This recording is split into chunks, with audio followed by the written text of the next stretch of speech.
We're going to be having a conversation about aggressive cuts and how to plan out a fat loss phase. I know you guys have been hearing tons of things on the internet about why you shouldn't be doing an aggressive cut, but I'm here to tell you why you should. Aggressive cuts aren't for everybody. If you're somebody that has no discipline and actually has no real understanding of fitness and nutrition, I don't recommend this route. It will kind of beat you up mentally and physically and might lead you down a path of negative thinking when it comes to nutrition. On the other hand, if you're somebody who's been doing this a while and you have a pretty good understanding of what works, what doesn't, and the truth behind nutrition and fitness, then this is definitely a tool you can use. Especially if you are already somebody who's between 15 and 20% body fat, you can lose quite a few in just the 3 to 4 weeks of aggressive cutting. The reason this works for those kinds of people is because they have the discipline, they have the understanding, and they know that this isn't a long-term idea. This isn't a long-term sustainable approach. This is just temporary, and this is just being used as a tool to get a result. When it comes to your dieting, and let's talk about the musts. The musts, we can start with fats, okay? These regulate your hormones.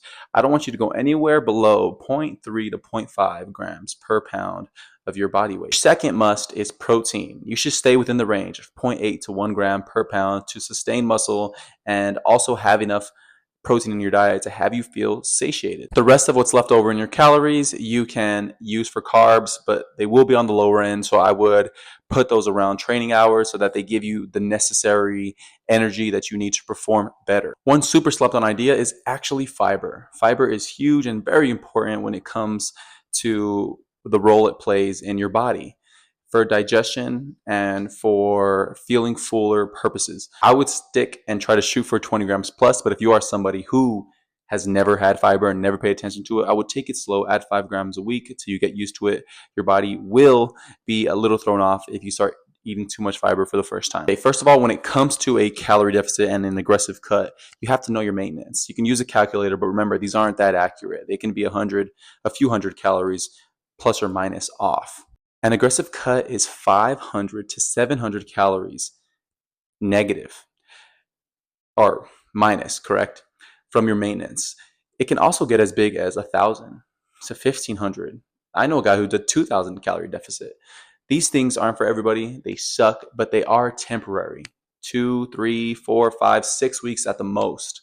When it comes to your training musts, you at least need to be training 3 times a week. 3 to 4 is a golden place. I train 5 times a week. I'm on a 5-day split, but 3 times is enough to not only fatigue, but to strengthen and keep your muscle, but you have to give it a real reason to stay. So intensity needs to stay and the weight needs to be still challenging. So don't do all of that high rep, low weight nonsense. Keep training hard in the gym. That is a common misconception. Step count, 10 to 12K, non-negotiable, move your body. Another non-negotiable is 7 to 9 hours of sleep. None of this is worth anything if you don't recover well and you're always tired and you are losing your mind. So 7 to 9 hours of sleep is must, a must, a must, a must. Get to sleep, make it make sense, make it work no matter what.